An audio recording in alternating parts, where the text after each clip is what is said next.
Bienvenidos a Baby Time Podcast, para nuevos padres y padres de nuevo. Hola, soy Micaela Arriaza, madre de 2 hijas, dula posparto, educadora de lactancia, educadora de preparación al parto y creadora de Baby Time.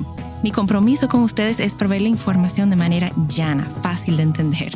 Antes era la falta de información, ahora es el bombardeo de información. Los voy a ayudar a entender qué necesitas y qué está de más. Bienvenidos. ¿Qué es la ortopedia? Pues la ortopedia en general es la rama de la ciencia que se encarga del movimiento o reestructuración de huesos. Orto es recto, derecho en su etimología, y pedia tiene que ver con hueso o con formación. Entonces la ortopedia maxilofacial es sobre el desarrollo y corrección de la forma en que crecen los huesos en el macizo craneofacial, cara y cabeza. Ok, yo te voy a decir, ¿el qué? Cara y cabeza. Bienvenido a otro episodio de Baby Time Podcast. Nos acompaña la doctora Claudia García Pepén de la oficina o del consultorio Martich y Pepén en Santo Domingo, República Dominicana. Muchísimas gracias por acompañarnos. Entonces, cuéntanos, ¿cuál es el tema de hoy? Pues gracias a ustedes por tenerme aquí. Para mí es un honor, un placer. Y para Martich y Pepén también. Hoy vamos a conversar sobre la importancia y la relevancia de la lactancia materna, puntito, en el desarrollo craneofacial. Es decir, cómo crece la cara y la cabeza de nuestros hijos gracias a la lactancia materna. Exacto. O sea, es que perfecto, sí. La lactancia. O sea, pues vamos a hablar de eso. Porque de verdad que es un beneficio más de la lactancia. Y creo que no se habla suficiente sobre lo que es el desarrollo de la cara y la cabeza del bebé por la lactancia. Hablamos de los beneficios. Reduce obesidad, reduce diabetes, reduce alergias. Pero casi nunca se habla del desarrollo de la cara de nuestros hijos. O sea que, pues suyo.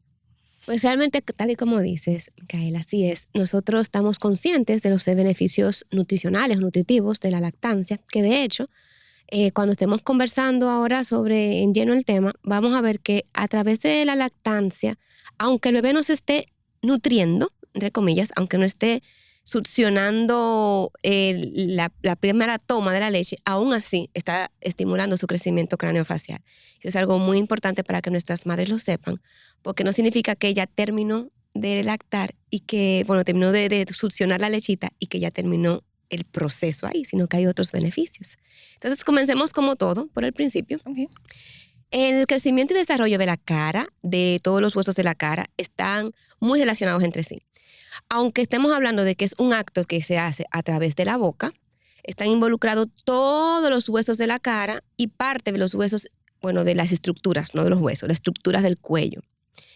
Porque si nosotros nos acordamos o vemos por internet una imagen de un esqueleto, vamos a ver que los huesos no están todos, no es un macizo, no es una sola masa. Separados. Vemos como unas pequeñas separaciones que se llaman suturas. Ese es el nombre, suturas. Okay. Por ejemplo, algo que nuestras madres se van a familiarizar mejor. Cuando el baby está pequeño todavía, vemos lo que la gente le llamaba antes la mollejita. Ay, sí. Las fontanelas. La fontanela. Esa piel, ese huequito que está en la cabeza, que Exacto. Se ve a veces latiendo. Que la gente le ¡ay, no, la cabecita! Exacto. Sí, la fontanela. En las fontanelas, con el tiempo, nosotros vemos nuestros niños crecer y vamos a ir viendo que se van, entre comillas, endureciendo. Pero más que endureciéndose, que las suturas se van uniendo a medida que va. La fontanela permite el crecimiento, la expansión de todas las estructuras de la cabeza, en especial el cerebro. Pero todas las estructuras están creciendo, incluyendo la estructura muscular. Entonces, ya cuando finalmente sentimos la cabecita ya firme, ahí hubo una sutura. O sea, una unión de esos huesitos y eso pasa en el cuerpo entero. Y los huesos de la cara son muchos, los huesos de la cara. De la cabeza y cráneo son 28 en total. Entonces, ¿a qué voy con esto? Hay un movimiento muy particular que se realiza de estímulo cuando se está lactando. Lo primero es, cuando tomamos el pezón, el bebé toma el pezón en su boquita, hace una acción, nuestra lengua, si todos movemos nuestra lengua en este momento que estamos escuchando, vamos a notar que es flexible. La lengua es un músculo. o un órgano compuesto por 17 músculos. Un órgano, por eso son 17 músculos diferentes. Hay músculos... ¿A que no sabían eso? Mira, viene prueba al final. No. Viene examen al final. Viene examen, selección múltiple. Entonces, esos 17 músculos, hay un grupo que están por dentro, se llaman intrínsecos por eso, y otros que están por la parte de afuera, que rodean, se llaman extrínsecos. Pero se comporta como un órgano. Pero como son 17 músculos, uno puede mover ciertas partes de la lengua con, entre comillas, cierta independencia. Okay. Eso sucede de una manera perfecta con la lactancia y no tan perfecta cuando damos nutrición con biberón.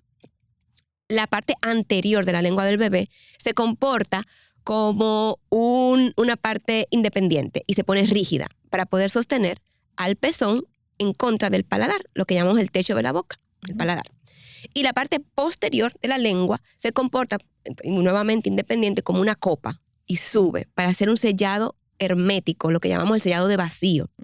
En estudios que se han hecho, han medido a través de imágenes para ver si hay entrada de aire en algún momento y está perfectamente sellado. No se oye. Nada. ¿No? Y las madres saben, las que han intentado quitar su bebé cuando ese bebé está pegado y no, o sea, es una ventosa, o sea, tienes que levantarle el labio para que entre aire para que se pueda despegar. Exactamente. Y para tener así como que números, para los que les gustan como que los datos más fehacientes, en esa medición, o sea, con que medimos la presión sanguínea con el estigmomanómetro, mide en milímetros de mercurio. Es la forma de medir la presión. La presión que se ejerce ahí es de 20 a 40 milímetros de mercurio. En ese cierre perfecto que se hace entre la lengua del bebé, el paladar y el pezón de su mami. ¿Qué hace esto entonces? La mandíbula, el hueso inferior, el maxilar inferior, cuando nace el bebé, está aproximadamente 1 centímetro por detrás del maxilar, que es el hueso de arriba. El maxilar está suturado, pegado por suturas al resto de los huesos de la cara y la cabeza. La mandíbula es el único que es movible. Que se mueve, ok. Y no tiene una sutura, tiene una articulación. No está unido por sutura al resto, es el único. Ok, está por detrás 1 centímetro y hay bebés que incluso tienen un poquito más. Y es normal. Pero ¿qué pasa? Durante los primeros 6 a 8 meses de vida, lo que debe suceder es que la mandíbula alcance al maxilar con el desarrollo normal, pero con el estímulo correcto. Cuando hay lactancia materna, entonces como la lengua tiene así, digamos que entre comillas está ocupada, teniendo la parte anterior rígida, la parte posterior en forma de copa. Entonces el hueso de la mandíbula tiene que ir hacia adelante en un movimiento rítmico. Así mismo como vemos a nuestro bebé lactando, que es succiona, un ritmo succiona, exacto. periódico. Así mismo hace la mandíbula, ese movimiento rítmico periódico que ayuda a su estímulo en sentido antero-posterior, es decir, posterior-anterior, de atrás hacia adelante, para alcanzar al maxilar porque desde el principio quedó atrás. Y eso es normal porque no cabría por el canal del parto, es algo ya evolutivo. Entonces, ahí va el otro punto importante. Si no hay una lactancia materna correcta, entonces ese estímulo de la mandíbula no se va a dar. Y cuando nosotros tenemos una alimentación a través de biberón, la tetina del biberón no es de la misma consistencia. Normalmente, aún las ortopédicas, aún la mejor que podemos encontrar en el mercado, no sé qué marca sería realmente, pero estoy segura que la mejor, no importa. No todas, porque todas dicen que es el mejor, que es el que más se asemeja a un seno de una madre. Pero nunca se va a asemejar lo suficiente, ni siquiera para provocar todos esos movimientos de que estamos hablando. Y hasta ahora solamente he hablado de movimiento óseo. Hay un grupo de movimientos musculares que de hecho es todavía más importante. ¿Por qué más importante? Si nosotros nos ponemos a pensar, el hueso es lo más duro. No hay nada más duro que el hueso. O sea, que si no pueden pensar que el músculo es blandito, el hueso va a poder más. El músculo moldea al hueso. Así de fuerte es el músculo. Un hueso tiene cierta forma y ciertas indentaciones. Si alguno de nosotros hemos tenido la posibilidad de ver un modelo o un cráneo de verdad, lo que estudia medicina, odontología, enfermería, etc., van a ver que tiene como unos canalitos, unas rayitas, no es liso, los huesos no son liso, porque ahí van insertados músculos. Y quien le hace esa forma al hueso es el músculo.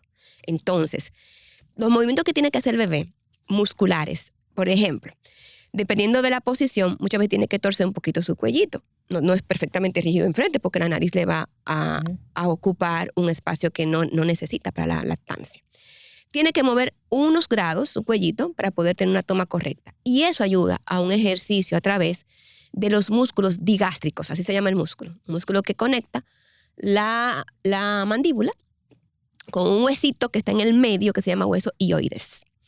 Y esa musculatura, haciendo esos movimientos, permite nuevamente el estímulo y una señal eléctrica al cerebro de que ahí está sucediendo, que necesita estímulo en esa zona para poder alcanzar y ser más efectivo. El cerebro siempre busca la manera de ponernos cómodos, ya sea en términos fisiológicos o en términos psicológicos. Con lo que nosotros necesitamos más cómodos y más fácil y más efectivo, eso va a ser. Entonces, si necesita que el músculo esté más largo, bueno, vamos a mandar células diferenciadas para que ese músculo crezca. Si necesitamos que ese hueso esté más ancho, ok, vamos a mandar también para que... Entonces, si nosotros hacemos un estímulo correcto, no solamente a nivel muscular, sino a nivel óseo, la cabeza y el cráneo va a crecer correctamente, porque estamos hablando que hay suturas y tiene que seguir expandiendo. Otro punto importantísimo, ya estamos hablando de la parte muscular y ósea. Ya a nivel de la cara completa, a nivel de la boca en particular, el hueso del paladar, que la llamamos a veces el techo de la boca o el cielo de la boca, es al mismo tiempo el mismo hueso por la parte de encima que compone el piso de la fosa nasal. Es el mismo hueso, comparten por aquí abajo, digamos que el techo de uno es el piso del otro, okay. Ahí mismo, como un apartamento. Uh-huh. Mientras la lengua se mantenga en posición, haya un efecto hermético, hay una señal para el bebé de que por aquí se come, por aquí se respira. No permite entrada de nada de aire. Sí, porque los bebés solamente respiran por la nariz. Hasta, no me acuerdo hasta qué edad, hasta como... Deben solamente respirar por la nariz. Los primeros engramas neuromusculares se graban durante el primer año de vida. Si durante ese primer año de vida tenemos una disciplinada lactancia mientras se pueda, porque hay muchas condiciones, pero mínimo, exclusiva hasta los 6 meses como poquito, como mínimo. Y ojalá si se pueda mantener hasta los 2 años como lo ideal, junto con la alimentación complementaria. ¿Qué pasa? Que cuando hay una alimentación a través de biberones, sí permite entrada de aire. Entonces ahí es que uno cree, dice, no, pero que debería ser siempre por la nariz hasta tal edad. Es que siempre, toda la vida que debería ser por la nariz. Siempre. La única forma de que respiremos a través de la boca debe ser en situaciones particulares o de patología o una situación particular que estoy súper congestionada, que tengo una obstrucción, por ejemplo, los adenoides, las amígdalas, que me impiden el paso del aire, pero eso no es una situación normal. Eso no es lo correcto. Entonces, con la lactancia materna, si nosotros nos desviamos hacia la lactancia de biberón, no va a permitir que la lengua suba de la misma manera. Si nosotros veamos el paladar, tiene forma de lengua. El paladar tiene una forma ovalada y si nosotros ponemos una lengua arriba, vamos a dar cuenta que entra perfectamente. Sí, tú lo sientes alrededor de los dientes. Exactamente. Con el biberón no pasa eso. Entonces, ¿qué sucede? Hay un músculo que no se activa tanto con la lactancia materna, pero sí con el biberón, que es el músculo bucinador, es el músculo de la mejilla. Este músculo se llama bucinador. Cuando yo toco mi mejilla, que la halo, estoy hablando del músculo bucinador. Ese músculo, cuando hay una succión a través del biberón, sí se activa bastante. No así con la lactancia materna. ¿Qué pasa entonces? Así como yo lo hablé fácilmente, ¿a quién está tocando ese músculo cuando yo presiono? Voy a encontrar mis dientes. Arriba y abajo. Okay. Hace presión hacia adentro. No tiene la contraparte, que debe ser la lengua, porque la lengua desciende. Entonces, por eso nuestros bebés vemos que tienen forma de triángulo la arcada, no en forma de herradura como debería ser. Entonces, esa boquita vemos que se van creciendo como más finita y como piquito más hacia adelante. Y eso desarticula todo el sistema, porque es realmente un engranaje perfecto. Dios hizo las cosas perfectas. Entonces, una cosa tiene que engranar con la siguiente, como si fuera un reloj. Si no tenemos un buen desarrollo en la maxilar, tampoco vamos a tener buen desarrollo de los músculos cigomáticos, del hueso cigomático que está aquí arriba, el pómulo es el hueso cigomático. Acá también del hueso frontal, de los parietales, la cabeza completa comienza entonces a crecer de manera diferente, hacia abajo y hacia adelante. Entonces, el paciente tiene cara alargada, los niños comienzan a tener cara alargada, siguen recibiendo que todo esto mantiene un son proclives a hábitos, porque se acostumbran a que se puede respirar por la boca y eso es un hábito de respirar por la boca. Si la lengua desciende, es más fácil también otros hábitos como succión digital, chuparse el dedo, o nicofagia, comerse las uñas, porque ya todo está ido un poquito más a desnivel. Entonces es más fácil que otros hábitos aparezcan. Entonces la lactancia también puede proteger contra la aparición de hábitos dañinos que puedan llevar a un declive en el crecimiento maxilofacial. Y tú puedes detectar, o sea, de verle la cara a un niño si fue lactado o si no fue lactado por la forma de la cara o cuando ya tú lo ves en consultorio. Bueno, no necesariamente si fue lactado o no, porque a todo esto estamos hablando todo en condiciones normales. Realmente hay condiciones sistémicas y hereditarias que nuestra mami puede tener todo el deseo y el sacrificio que conlleva, pero la formación de lactar, pero simplemente no puede, porque hay unas condiciones particulares que en otros pacientes que no fueron lactados se parecen mucho. Entonces, solo con verlo no damos cuenta si fue lactado o no. Pero ante la aparición de ciertas características podremos sospechar. Yo siempre le hago la pregunta a las madres. Eso mismo, cara alargada, por ejemplo. Aparición de hábitos. Cuando hay hábitos, yo sospecho inmediatamente, puede ser que en algún momento o hubo algún desajuste sistémico o no hubo lactancia. Eso podemos ver, pero por la aparición de los hábitos. Como, por ejemplo, respiración por la boca, respiración bucal, una carita alargada que es consecuencia de todo lo demás que fuimos viendo hasta ahora, la aparición de ojeras en niños. No es lo regular, no es lo común que un niño tenga ojeritas. Puede que no duerma bien un día, 2 días, que vamos a poner un mes, pero para aparición de ojeras son años. Entonces, ahí vienen otros factores. Entonces, el bebé o el niño no duerme bien si está respirando por la boca. Correcto. No hay una buena oxigenación. No hay un buen descanso. Correcto. Yo había escuchado, o sea, cuando respiramos por la boca, estamos activando como que la respuesta a huir o pelear. O sea, estamos como en un estado de alerta. Entonces, no descansamos. Versus cuando respiramos por la nariz, sí entramos como a un descanso más profundo. Sí, realmente hay las posturas a nivel psiquiátrico y a nivel neurológico tienen una gran irrelevancia. Y también el estilo de la respiración. No es en vano que muchas técnicas de bajar la ansiedad, de combatir ciertos trastornos, son centradas o tienen parte con ejercicios de respiración. Sí, totalmente. Siempre. Totalmente. Eso es lo primero. Siempre por la nariz. Vamos a respirar. Inspira, sosténlo y preferiblemente siempre por la nariz.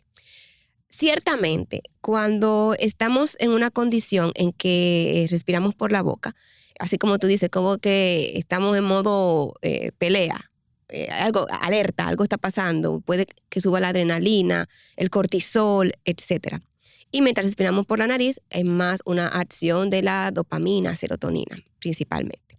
Pero más allá de eso, cuando hay algo ya a nivel químico, que voy a tratar de explicar lo más llano posible. Okay. Cuando respiramos, todo lo que nosotros inspiramos es lo que está en el aire. Lo que está en el aire, ¿qué es? Oxígeno, obviamente. También hay nitrógeno. Y en pequeñas cantidades, y dióxido de carbono. Es lo que hay en el aire, que respiramos. Aquí en la Tierra, por lo menos. Entonces, todos esos gases, de alguna manera se utilizan en el cuerpo. Todos, los 3. Principalmente nosotros pensamos que el más importante es oxígeno, pero no es el más importante necesariamente. Se necesita cierta cantidad de dióxido de carbono mínima para poder desarrollar una señal a las células, ve por el cuerpo y ve repartiendo ese oxígeno. Digamos que la célula en particular se llama hemoglobina, una célula que está en la sangre. Recoge el oxígeno, se convierte en otra cosa que se llama oxihemoglobina en ese momento. Digamos que la hemoglobina es un carrito y el oxígeno es su pasajero. Okay. Y va por el cuerpo entero su hemoglobina, dejando el oxígeno aquí, deja aquí. Pero la alerta que le dice vete es el dióxido de carbono, cierta cantidad.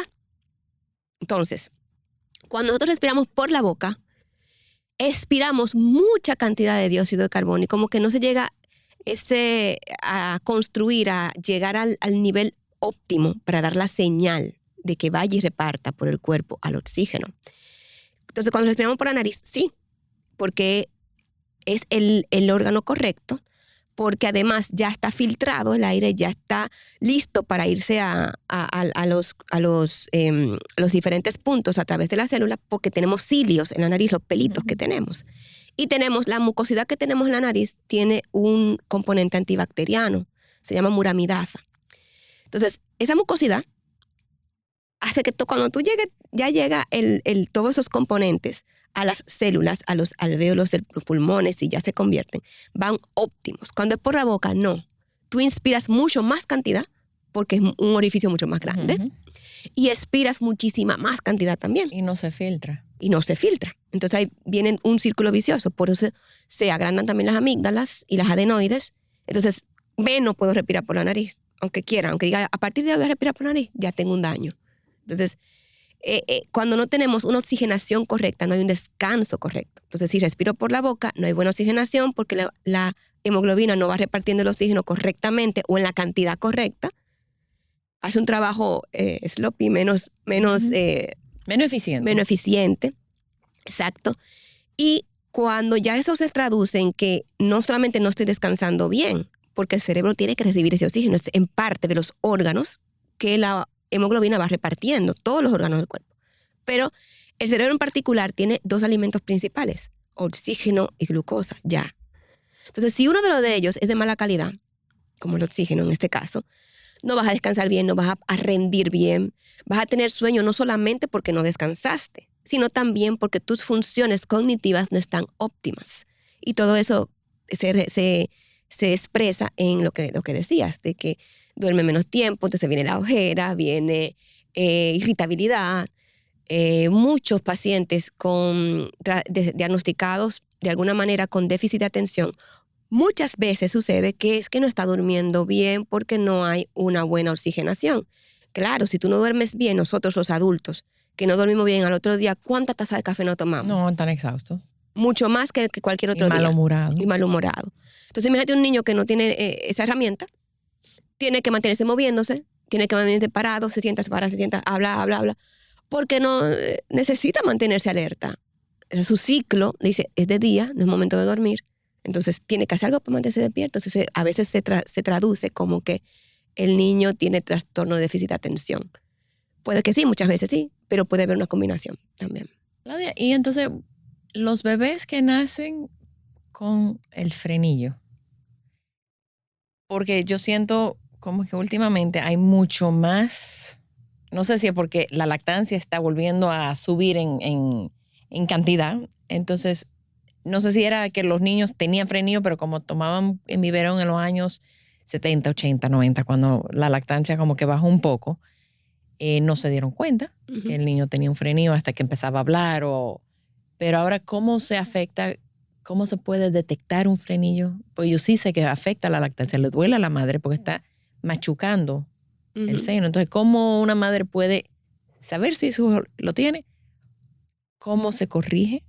Y cómo eso afecta después el desarrollo. Sí, eso es excelente que lo preguntes, porque el frenillo, en particular el frenillo lingual, hay varios frenillos en la boca, hay 3. Vamos a explicar lo que es un frenillo, porque a lo mejor la gente no lo entiende. Exacto.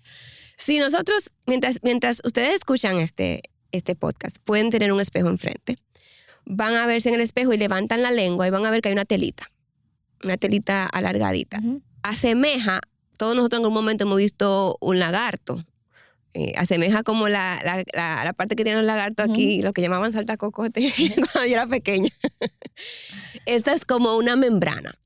Entonces, esa membrana es hecha de mucosidad, de tejido blando, está compuesta de diferentes puntos y es flexible. El frenillo en la boca, hay varios. Ahí, si nos levantamos el labio superior, vamos a ver uno justo en el centro. El labio inferior también justo en el centro. O sea, todo el mundo tiene frenillo. Todo el mundo tiene. Sirven de soporte y de sostén de tejidos blandos. Tejidos blandos son los que no es hueso, no es cartílago. O sea, músculo, mucosa, etc.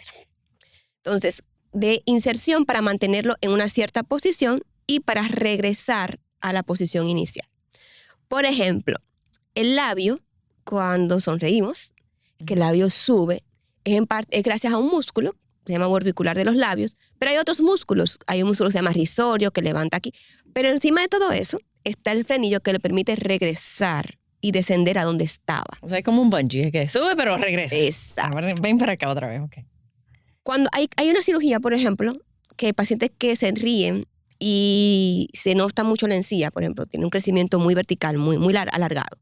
Se corta ese frenillo y se corta un poquito más hacia arriba todavía para que cuando baje un poquito más de lo que estaba y se note menor encía.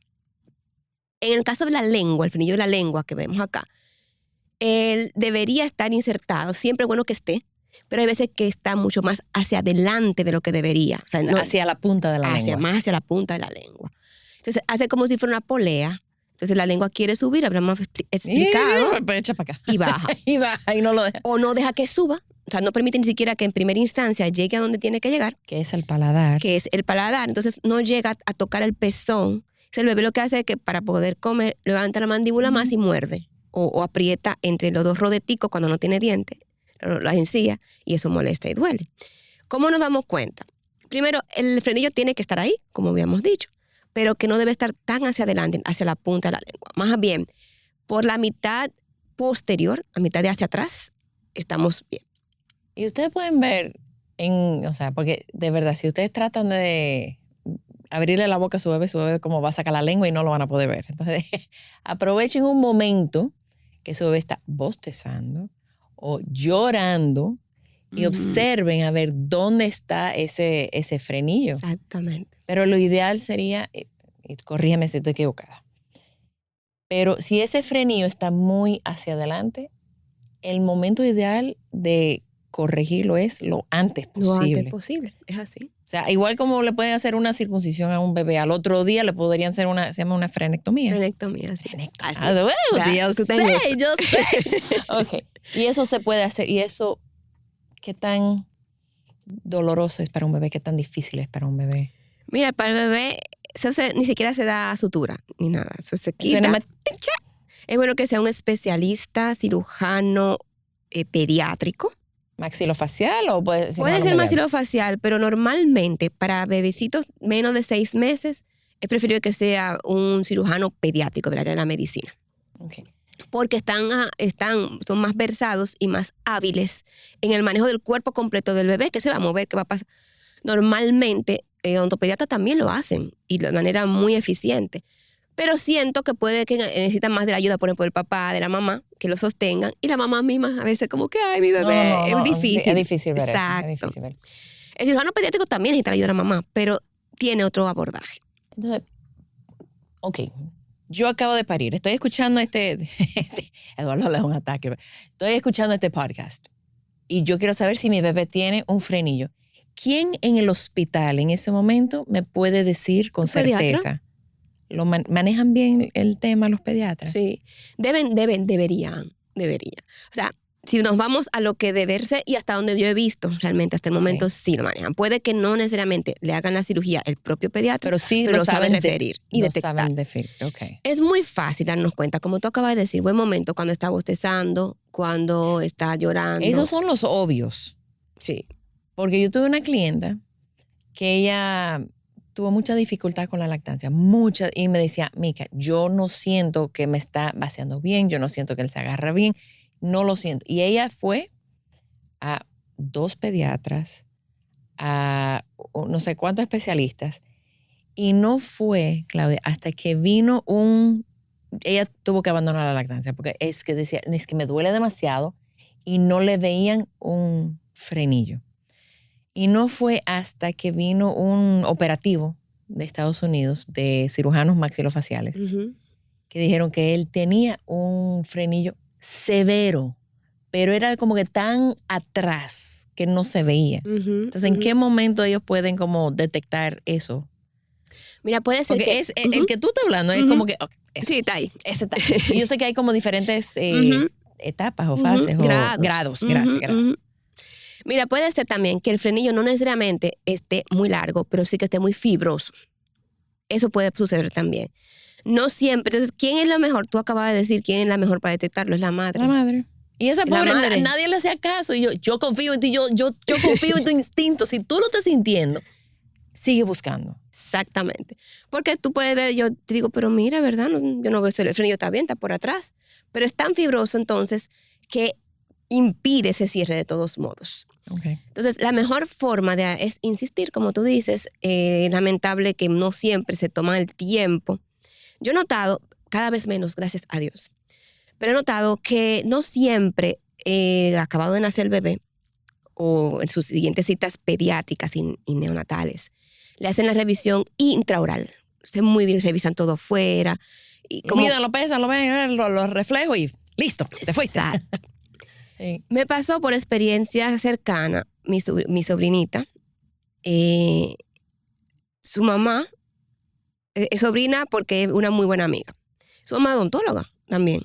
Y a su mamá. Y ella no se había dado cuenta. Porque no es lo mismo desde ese punto de vista. Y yo, desde la primera visita que le dije, pero él ya tiene frenillo, mira. Ay, sí. Y al final se lo hicieron, fue muy fácil. Correcto, le corrigieron de una vez la bebé, que un día de recuperación, ya, al otro día estaba Pero está lactando como si nada. inmediatamente. Inmediatamente. O sea, hizo facto, eso es ¡pap! Esa pega. Inmediatamente, es una campeona. Entonces, ¿a qué voy con la anécdota? Puede que la mami sepa que algo anda, pero tiene tantas cosas y confía ciegamente en sus médicos y eso no está mal. Pero si tú sientes, tienes algo no está bien, sigamos buscando. Las madres saben. Sí. Las madres saben. Y no paren de buscar una segunda, tercera, cuarta, Y pregunten quinta. en su cita, ¿te revisó la boquita? ¿Tiene frenillo? Exacto. Porque también yo he Ujú, escuchado que sí, tiene un frenillo, pero eso lo resuelve más adelante. Entonces, mi madrastra es cirujano y entonces ella trabaja con los operativos. Me dice, Mica, pero si se hace más adelante, ya requiere anestesia, le afecta la forma del paladar al bebé, porque el paladar, la lengua sube. Cuando ustedes cierran su boca y están descansando, fíjense que la lengua sube y descansa en el paladar. Así es. Pero si la lengua del bebé no sube y no descansa, entonces no le va dando la forma. Correcto. Y se queda estrecho. Así es. Lo cual afecta todo lo que tú hablaste ahorita. Cuando en liberar, hacer esa frenectomía, es 1 minuto. Literalmente 1 minuto. Ojalá tú pongas un cronómetro. Es segundos, es segundos. Sí. Y tú le estás dando, estás ayudando. Yo sé, mi papá tiene un dicho que es un corto dolor para un largo placer. O un corto dolor para un largo placer, o un corto placer para un largo dolor. Entonces, si la madre dice, ay, no, yo no solo quiero hacer que es muy chiquitico, va a tener secuelas, puede tener secuelas, puede afectar el habla, puede afectar el sueño, puede afectar la forma del paladar, el desarrollo de la cara. Entonces, sí sería bueno como, si lo tiene y lo ven, resolver. Lo antes posible. Y muchas veces afecta la lactancia, es un dolor que por fuera dice, pero está bien pegado, está bien. No, y que no es eficiente. Porque y no la es lengua no eficiente. puede hacer. ¿Te acuerdas que decíamos que la lengua se divide en la parte anterior, se pone rígida, la posterior? No puede hacer todos esos movimientos porque está siendo frenada. ¿Y ustedes hacen frenectomía? Sí. Okay. Siempre estoy buscando a quién referir a las madres, de verdad. A esa lado estamos, ay, ¿a quién referimos, por favor? Porque referimos y nos dicen, no, eso no tiene nada. Ya, no, está bien. Nosotros tenemos los odontopediatras de la clínica, pero igual, si hay un caso que entendemos que no vamos a poder manejar, tenemos una red de referencias. Nos dejamos al paciente que, bueno, averigüe cómo te Resuelva, puede. que le vaya bien. Buscamos la Deseamos manera. suerte, querida madre, en su... Exacto. Okay. Y bueno, porque sí, el frenillo es un tema. ¿Y afecta el frenillo del labio?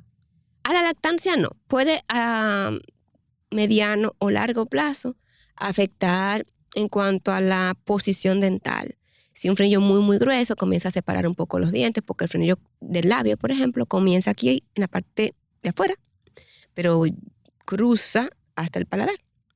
Y puede separarse los dientes centrales. Sí, yo tenía eso. Tenía eso. Y a veces es tan fibroso, lo mismo, tan fibroso y tan grueso que la encía de los dientes de enfrente la ala un poquito, entonces los dientes se ven un poquito más alargados de lo que realmente son.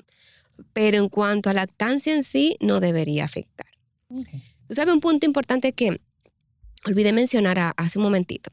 Cuando tenemos al bebé colocado con la lactancia, en la primera parte, que es la parte más prolongada, es la succión nutritiva. Pero hay una parte que es succión no nutritiva, que es la última parte. Que es bobo. Es cuando me dicen, me estás usando de bobo. Sí. Está bien. Sí. Esa parte nutritiva todavía saca un poquito, pues la parte de materia más grasa de la leche materna en esa última etapa. Entonces, justamente acaba de mencionarlo. Cuando no se da esa última parte, entonces se recurre al dedo o al bobo, porque se necesita esa succión no nutritiva. Es una forma de los bebés calmarse. De calmarse, de regularse. De regularse, sí. Y de completar la parte del desarrollo, porque la que decía que como la mandíbula está 1 centímetro por detrás del maxilar, en ese estímulo del primer año es importante, 6 a 8 meses es importante. Entonces, puede que ya yo me nutrí, pero necesito más todavía. Tengo la señal, sigue estimulando. Entonces, ahí tiene muchas funciones esa parte. No, y como tú dices, el cuerpo va a resolver. Entonces, ¿cómo seguimos estimulando? Nos metemos la mano, la del dedo, seguimos, ok. Exactamente. Hasta para eso también es muy relevante. Claudia, y como tenemos unos minutos todavía, ok, una madre que está lactando necesita limpiarle la boca a su bebé versus la que, o la que están alimentando con fórmula, porque me preguntan mucho. Muy buena esa. Mira, sí es importante limpiarle la boquita al bebé con las 2 lactancias, pero mucho más relevante lactancia de biberón, porque tiene... de fórmula. O de fórmulas, sí, de fórmulas más bien, correcto. Porque los residuos, por más natural que sea, es una cuestión química. Se mezclaron. Eso fue hecho en un laboratorio. Entonces, tiene algunos agregados que son pegajosos y que promueve la aparición de bacterias y que provoca halitosis en el bebé, o sea, mal aliento. Ese mal aliento no necesariamente es la única razón por la que tú vas a limpiar la boca al bebé, sino por las bacterias en sí. La bacteria es normal que la tengamos en el cuerpo entero, incluyendo la boca, pero son bacterias ajenas a esa zona las que pueden provocar daños.